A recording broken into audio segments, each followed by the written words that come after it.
Esta noche yo quiero hacer algo bastante diferente. Él tocó la parte, ¿verdad?, de lo que hay que hacer como personas prudentes al escuchar las palabras del Señor. Pero esta noche yo no vengo a decirle a cada uno de ustedes, o especialmente a los caballeros, que tienes que orar más. Yo no vengo a decirte que tienes que leer más Biblia, que seas el mejor líder espiritual de tu hogar. Eso ya usted lo sabe. No porque esté mal, sino, de hecho está muy bien eso, pero es que hay que ser bien honesto. Ya usted ha escuchado eso por años, una y otra vez. Sé el sacerdote de tu casa, ama más a tu esposa, dirige a tus hijos, pon a Dios primero, y amén, sí, amén a todo eso. Pero hay un problema, y es que todos estos mensajes asumen que todavía hay una casa en pie, que todavía quedan paredes, que todavía existe la confianza en el hogar, que el matrimonio sigue respirando, que los hijos todavía están escuchando cuando hablas y que todavía la tormenta no ha llegado. Pero esta noche no vine principalmente a hablarle al hombre que todavía está construyendo, que todavía está edificando. Yo vine a hablarle al hombre que vio caer la casa. A ti que escuchaste las enseñanzas del Mesías, pero no obedeciste. Y tu casa cayó y fue grande tu ruina.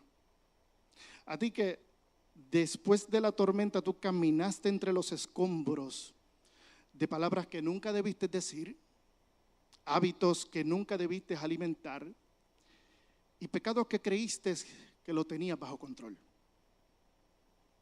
A ti que sabes lo que es escuchar el silencio de una casa vacía y que recuerdas voces que ya no están allí y que alguna vez tú pensaste, eso a mí nunca me va a pasar.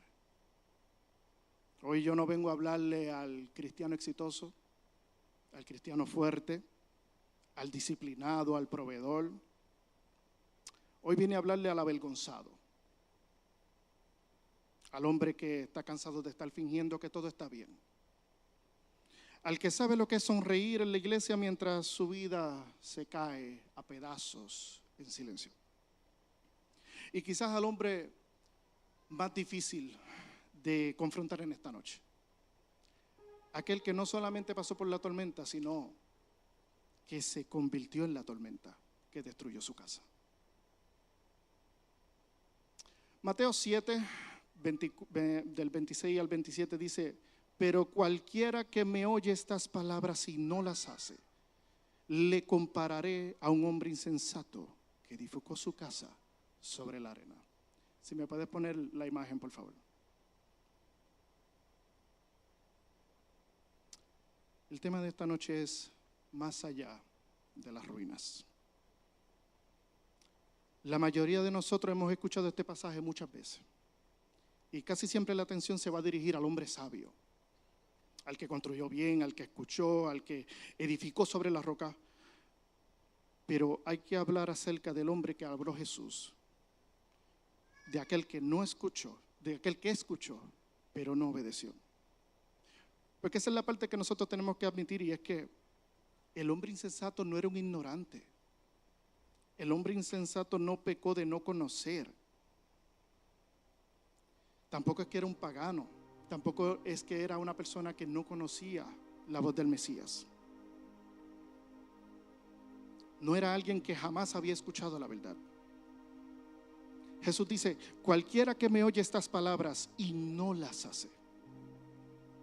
Él escuchó exactamente el mismo sermón que el sabio, que el prudente. Las mismas palabras, las mismas advertencias, el mismo maestro. Y la diferencia no estaba en lo que oyó, sino en qué hizo con lo que oyó. Y esta es una de las verdades más incómodas que uno puede escuchar desde el altar, y es que no toda cercanía a la verdad produce transformación por la verdad. Porque tú puedes escuchar la verdad y seguir destruyéndote. Tú puedes conocer la verdad y seguir desobedeciendo. Puedes emocionarte incluso con la verdad y nunca rendir y nunca rendirte verdaderamente a ella. Por eso el problema del hombre insensato no era falta de información, sino falta de obediencia.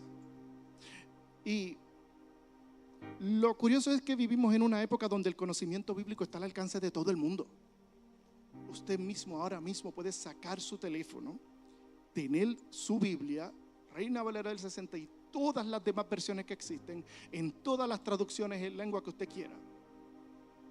Puede ir y también tener en su teléfono todos los comentarios bíblicos, todas las teologías sistemáticas. Puede abrir YouTube, puede escuchar todos los sermones, todas las prédicas, todos los estudios bíblicos, cualquier podcast.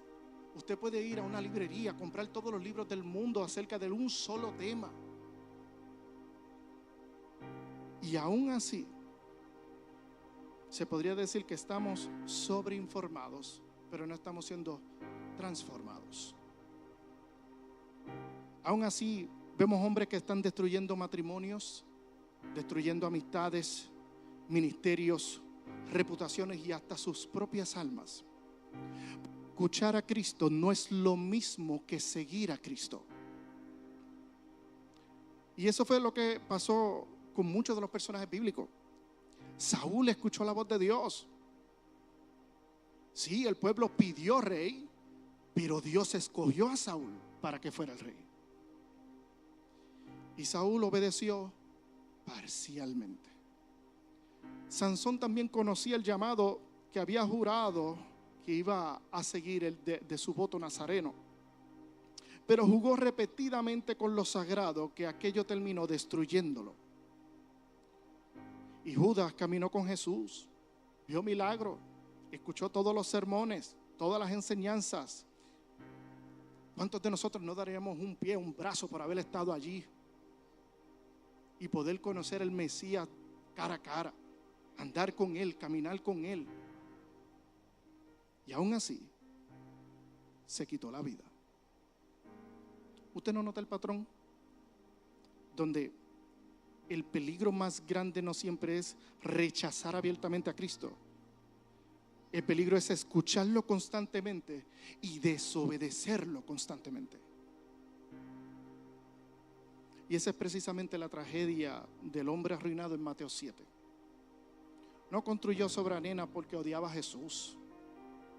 Construyó sobre arena porque pensó que escuchar era suficiente. Y esa misma mentira sigue destruyendo hombres hoy. Es posible que usted pase años dentro de la iglesia sirviendo, adorando, participando activamente, mientras todavía está construyendo sobre arena. La pregunta que Jesús nos obliga a hacernos esta noche no es: ¿estás escuchando mis palabras? La pregunta es: ¿qué tú estás haciendo con lo que dije? Porque el hombre insensato no comenzó a caer en el día de la tormenta. Comenzó a caer el día que decidió escuchar y no obedecer. Y esa decisión repetida durante años terminó produciendo algo que fue su grande ruina. Pero antes de la ruina hay que atender esto: la tormenta no es la que destruye la casa, porque esa misma tormenta fue la que azotó la casa del prudente y no la destruyó. Dice también dice el pasaje: y descendió lluvia, vinieron ríos, soplaron vientos y golpearon contra aquella casa. Y como bien dijo también Mateo, Jesús en ninguna parte hace algún tipo de distinción. La tormenta azotó a los dos por igual. Seas bueno, seas malo, no importa, la tormenta va a llegar. Porque vivir cerca de Dios no te va a eximir de pasar por pruebas y tribulaciones. La diferencia no es quién recibe la lluvia, el río y los vientos. La diferencia es qué había debajo de tu casa cuando la tormenta llegó. Y aquí tenemos que entender lo siguiente: la tormenta lo único que hace es revelar el fundamento. Muchas veces pensamos que las crisis son las responsables de destruir una vida. Jesús dice otra cosa. La lluvia no fue la que destruyó la casa, ni los ríos, ni los vientos. Fue la arena, el fundamento solo con arena. Pensemos en David en un momentito. David no era un pagano. David era el hombre conforme al corazón de Dios, el salmista, el vencedor de gigantes, el rey que escogió Dios para Israel. Si alguien parecía que tenía una casa sólida, era David. Pero entonces llega el bombón prohibido de Betsabé a bañarse donde no se tenía que bañar. Y muchas veces, muchos de nosotros pensamos que la caída empezó ahí. Pero la caída empezó mucho antes. La ruina siempre comienza antes de que se haga visible.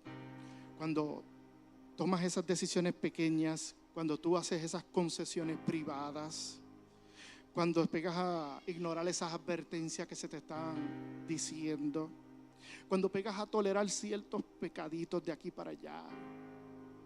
Y durante todo ese tiempo la cosa parece normal, la cosa está corriendo bien. David siguió siendo rey después que había mandado asesinar a Urías y se quedó con su mujer. Siguió gobernando para todo el mundo, todo estaba legítimo. Ese hombre murió, esa mujer quedó viuda, bendito, yo tengo que ir a socorrerla, a rescatarla, ¿usted entiende? Pero llegó la tormenta para David. Y cuando todo salió a la luz, el adulterio, la mentira, la manipulación, el asesinato de Urías, la destrucción no solamente lo tocó a él, sino a sus generaciones. Eso sigue ocurriendo. Hay hombres que creen que están firmes porque todavía no han sido descubiertos. Pero ser oculto no es lo mismo que estar santo, que ser santo. Hay hombres que creen que están bien porque todavía no han sufrido las consecuencias. Pero la ausencia de consecuencias inmediatas no significa que está siendo aprobado por Dios. Y quizás algunos de los hombres que están aquí conocen ese momento. Tú eres el hombre que vio como quizás eres el hombre que vio como un pecado secreto terminó destruyendo tu matrimonio. Quizás eres el padre que se dio cuenta demasiado tarde de que estuvo físicamente presente, pero emocional y espiritualmente ausente. Quizás eres el hombre que sacrificó integridad por placer. O el hombre que sabe exactamente cuándo fue que comenzó a alejarse de Dios. Y ahora tú miras hacia atrás y ves una larga cadena de decisiones equivocadas. Pero el punto de la sección de ahora no es decir, mira qué terrible fue David. Porque David es solo un espejo de nosotros, del que cayó. Porque la diferencia entre David y nosotros no es que él pecó y nosotros no. La diferencia es que su caída quedó registrada en las Escrituras. ¿Para qué? Para que viéramos lo que el pecado es capaz de hacer cuando permanece sin ser confrontado.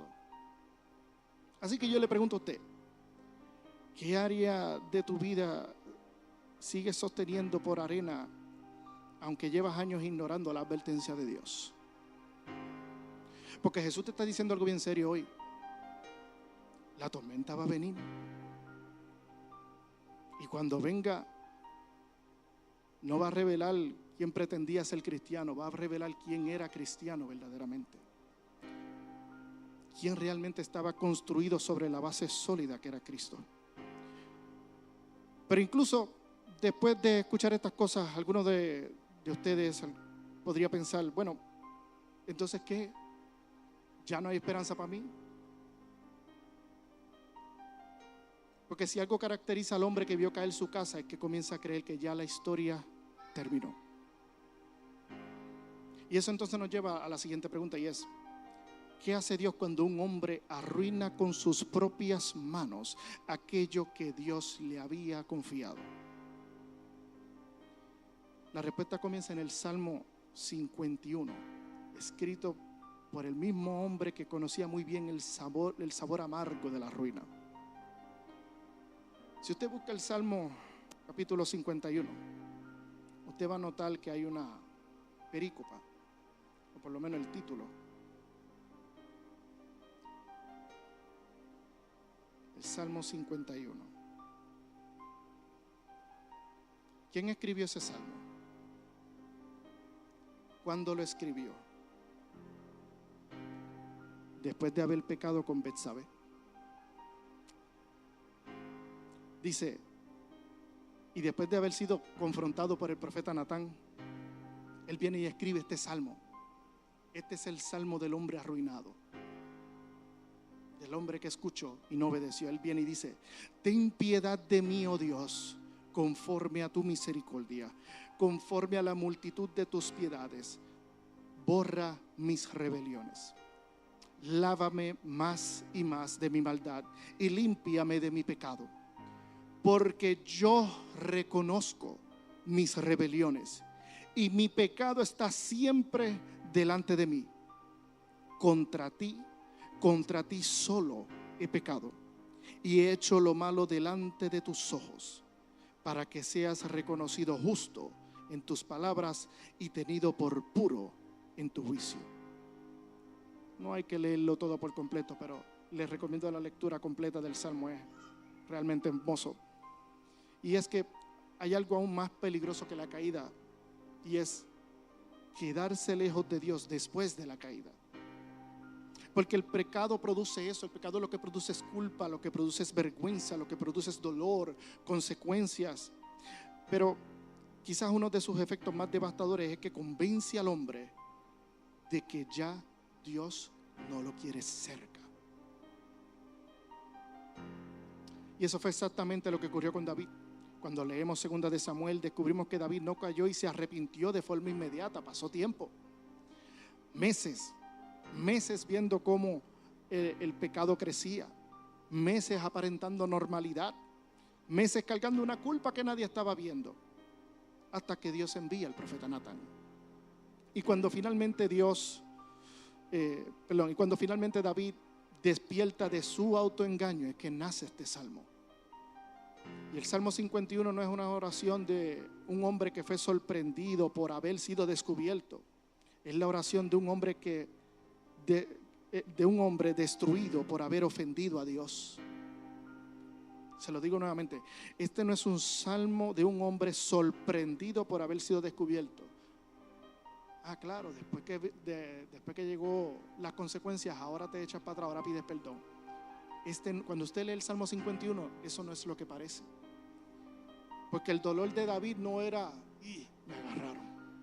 El dolor de David fue: pequé solo contra ti. Dice: contra ti solo he pecado. David entendió lo que muchos de los hombres arruinados nunca han entendido. Y es que el peor resultado del pecado no es la consecuencia horizontal, o sea, la consecuencia que yo le hice a mi esposa, le hice a mis hijos, le hice a mis padres, o le hice a mis amigos, o le hice a mis hermanos.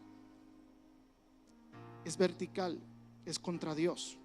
Por eso cuando David clama, él no dice: devuélveme el reino, Señor. Dice: no me eches delante de ti. Porque esa era la verdadera tragedia. Y aquí quiero hablarle a alguno de esos hombres en esta noche. Quizás no está aquí presente, quizás me está viendo.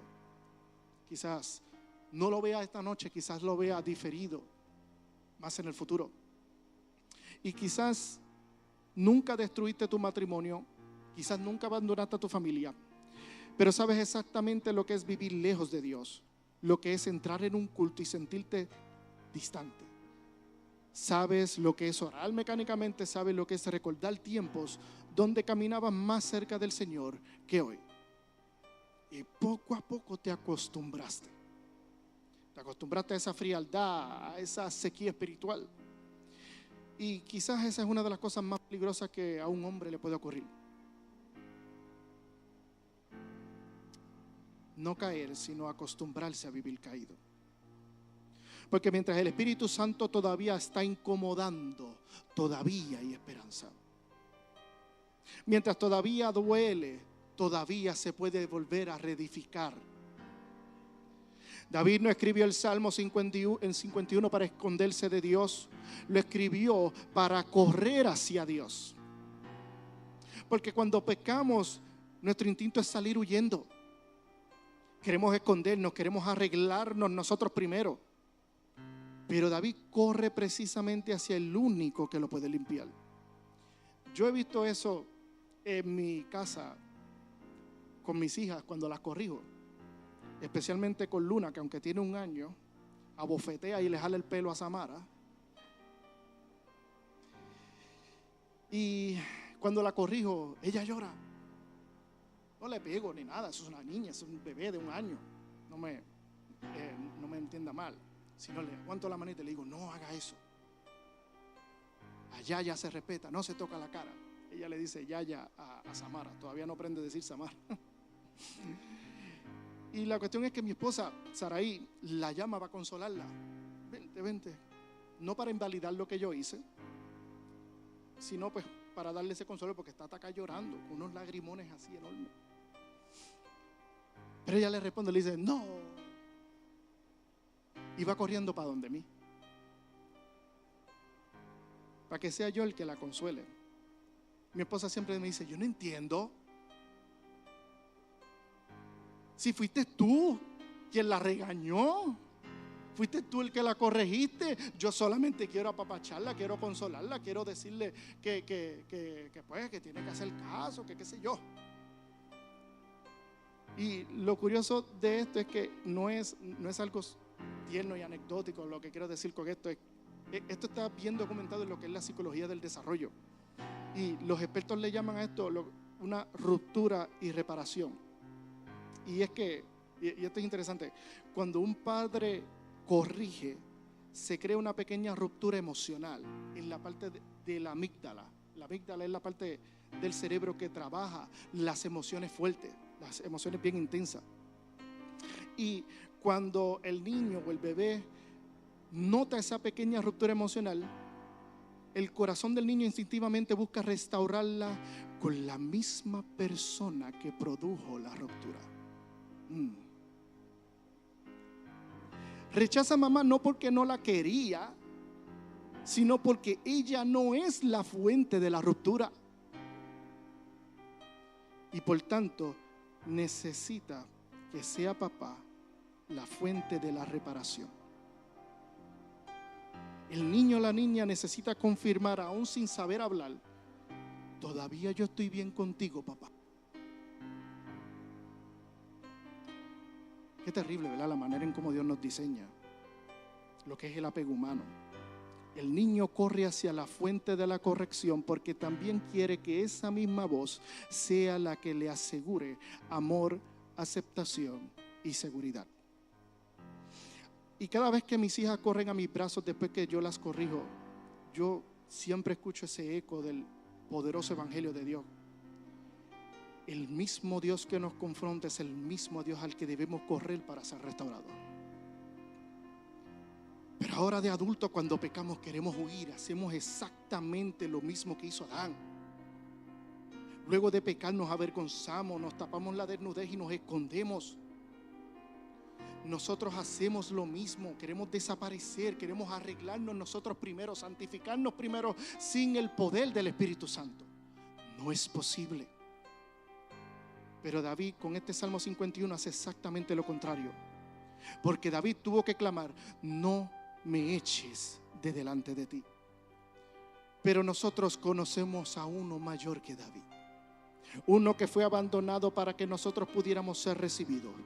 Uno que cargó la culpa de los pecadores. Uno que abrió un camino de regreso para hombres que destruyeron su propia vida.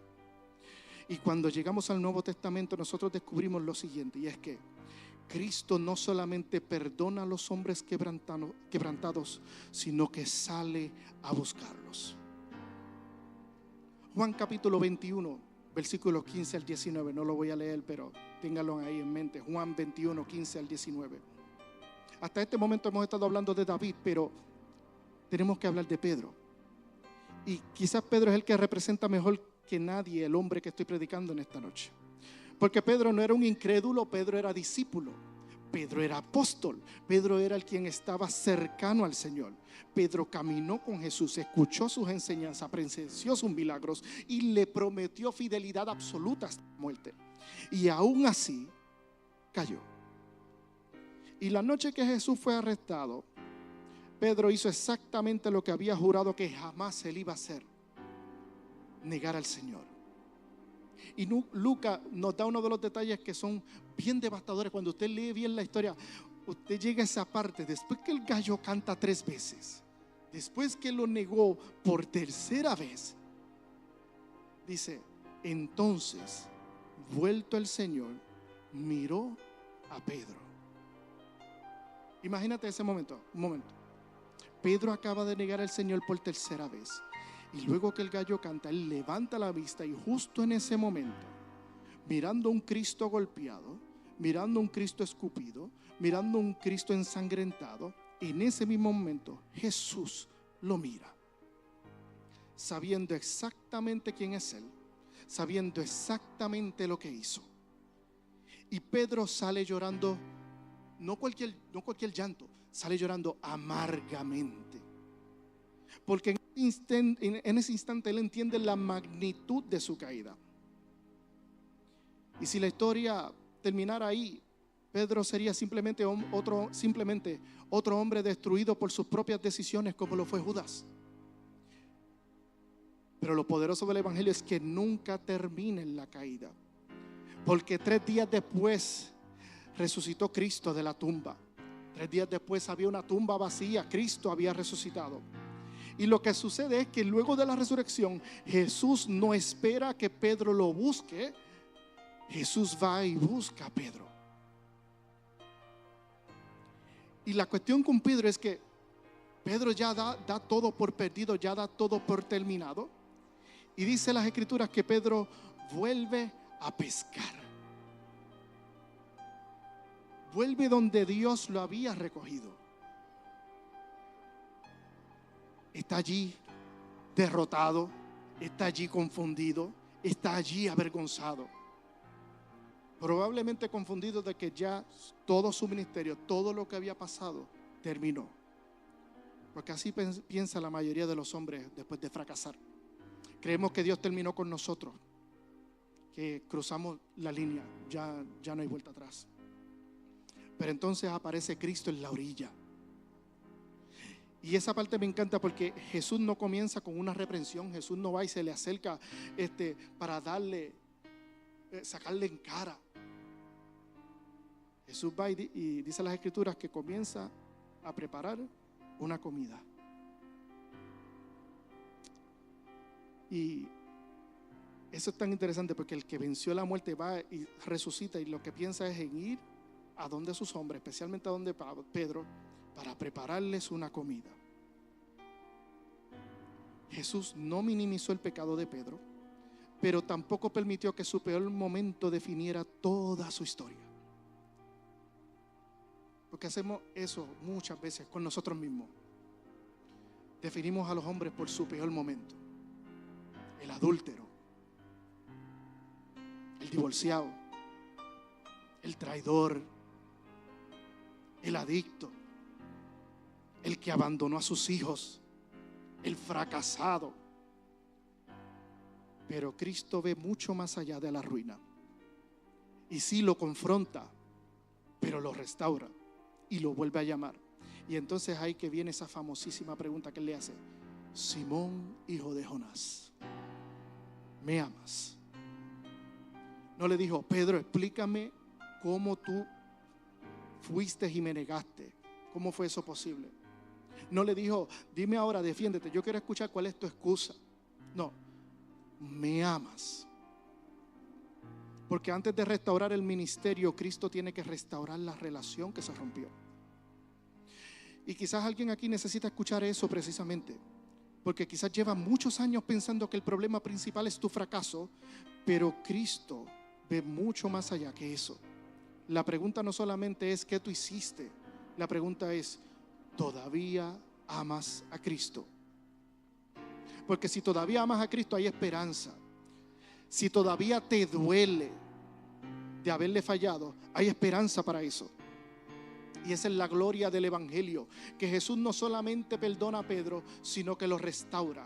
Le dice: apacienta mis ovejas, sígueme. La misma palabra que utilizó cuando fue a reclutarlo para ser pescador de hombres. Sígueme. No le dice: Pedro, te perdono, pero ya yo no puedo usarte más nada. No, lo levanta y lo vuelve a llamar. Porque Cristo no solamente salva a hombres, sino que reconstruye hombres. Hombres que cayeron, hombres que lloraron, hombres que conocen exactamente lo que pasa cuando una casa es edificada sobre arena. Y eso nos lleva a una verdad bien gloriosa, y es que la misma voz que llamó a Pedro junto al mar sigue llamando a esos hombres hoy. No hombres perfectos, sino hombres que están quebrantados, pero que están dispuestos a volver. Así que regresemos una vez más al texto. Dice, y cayó y fue grande su ruina. Muchos hombres reconocen estas palabras y la entienden porque las vivieron. Grande fue la ruina de tu matrimonio, grande fue la ruina de tu relación con tu hijo, grande fue la ruina de los años desperdiciados en placeres, grande fue la ruina de una vida espiritual que alguna vez estuvo encendida. Y quizás algunos llegaron en esta noche pensando, ese soy yo. Y sí, tal vez tienes toda la razón. Quizás escuchaste y no obedeciste. La tormenta llegó y se cayó toda tu casa. Pero Mateo 7 no es el final de esa historia, no es la ruina. Porque después de Mateo 7 viene la cruz, viene la tumba vacía, viene Pedro siendo restaurado, viene el evangelio glorioso de Jesucristo. Y ese evangelio dice que la ruina no tiene la última palabra, sino que la tiene Cristo. Pedro pensó que había terminado, pero Cristo tenía otros planes. David pensó que su pecado lo había destruido a él y a toda su generación, pero Cristo tenía otros planes, Dios tenía otros planes. Porque nuestro pecado es grande, sí, pero Cristo es mayor. Nuestra ruina es muy profunda, pero la gracia es mucho más profunda que eso. Por eso dice la Escritura, las misericordias de Jehová son nuevas cada mañana, porque grande es tu fidelidad. Y ahora yo quiero hablarle a cada uno de estos hombres, que quizás tú eres el hombre que abandonó a su hijo, el que fue infiel y todo eso, pero escúchame bien, tú no puedes cambiar ya más el pasado. No puedes regresar al tiempo, y algunas de las consecuencias que te están hoy atormentando van a permanecer hasta tu último aliento. Pero eso no significa que Dios terminó contigo. Hebreos capítulo 4, versículo 15 al 16 nos dice algo precioso, y es que nos dice, porque no tenemos un sumo sacerdote que no pueda compadecerse de nuestras debilidades, sino uno que fue tentado en todo según nuestra semejanza, pero sin pecado. Acerquémonos pues confiadamente al trono de la gracia para alcanzar misericordia y hallar gracia para el oportuno socorro. Y ese trono de la gracia no se ha cerrado. Así que acércate confiadamente al Mesías. Sí, acércate aún con vergüenza, pero acércate, porque Dios no rechazará un corazón arrepentido y humillado. Pero por eso no quiero terminar sin antes hacerte la pregunta. No quiero terminar haciéndote la pregunta, ¿qué tan grande fue tu ruina? Yo quiero preguntarte mejor, ¿qué vas a hacer más allá de la ruina? Porque Pedro tuvo que responder y David tuvo que responder, pero tú también tienes que responder. Cristo sigue llamando hoy, Cristo sigue restaurando hoy, Cristo sigue recibiendo a personas rotas hoy. Y la pregunta es si vas a seguir viviendo entre los escombros o vas a volver a reedificar tu casa. Porque la misma voz que dijo, grande fue su ruina, es la misma voz que hoy dice, sígueme. Y mientras Cristo siga sentado en el trono, ningún hombre arrepentido está fuera del alcance de su gloria. Puede ponerse en pies.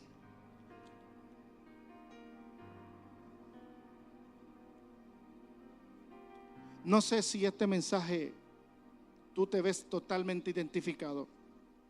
Puede que sí, puede que no. El Señor me dirigió a tomar este rumbo sobre este pasaje. Pero quizás si piensas en alguien que pasó por esta situación. Si eres tú, quiero orar por ti. Si alguien te hirió, ora por esa persona también. Porque sabemos lo difícil que es caer, especialmente cuando se es hombre. y quedarse callado por la vergüenza, por el orgullo, por el ego. Pero hoy Dios te dice: quita todo eso. Quita todo eso. Dios está aquí. El trono de la gracia está abierto para todo aquel que esté quebrantado, para todo aquel que esté afligido, para todo aquel que todo su ser le grita: no, sal de aquí corriendo ahora. No escuches. Tu pecado fue muy grande, tu pecado fue devastador, lo que tú hiciste no tiene nombre. Sal de ahí. Sal de ahí, porque lo que vas a encontrar es un Dios lleno de ira. Es un Dios ogro que lo que te va a hacer es destruir y aplastarte. Pero en esta noche Dios quiere demostrarte su amor, su gracia para contigo. Oremos, iglesia. Padre, en el nombre de Jesús, vengo ante tu presencia, Señor Jesucristo, pidiéndote por cada uno de mis hermanos aquí presentes, incluso aquellas damas que se hayan sentido identificadas por este mensaje, Señor. Ahí donde están, Señor, confesando su pecado delante de ti, Señor amado. Sé tú restaurándoles, Señor. Sé tú levantándoles, Señor. Sé tú llenando su corazón de amor, de esperanza, Señor amado. Que ya no sea definido por su pecado, sino que sea definido porque ha puesto su fe en ti. Y tú le has justificado delante del Padre. Y tú lo has hecho santo para tu gloria, Señor. Yo te pido, Dios mío, que esa vergüenza tú la quites de en medio de ellos, Señor. Yo te pido que, Dios amado, seas tú, que si aún hay que romper algo más, Señor, seas tú rompiendo también para volver a construir, Señor Jesucristo. Señor, acuérdate que somos polvo. Acuérdate que un soplo tuyo nos deshace, Señor. Ten piedad de cada uno de nosotros, Jehová. Límpianos, Señor, de nuestra maldad. Y ayúdanos, Señor, a volver a ti con corazón contrito y humillado, Señor. Te damos gracias, Señor, por todo. En el nombre de Jesús. Amén. Y no sé dónde estuviera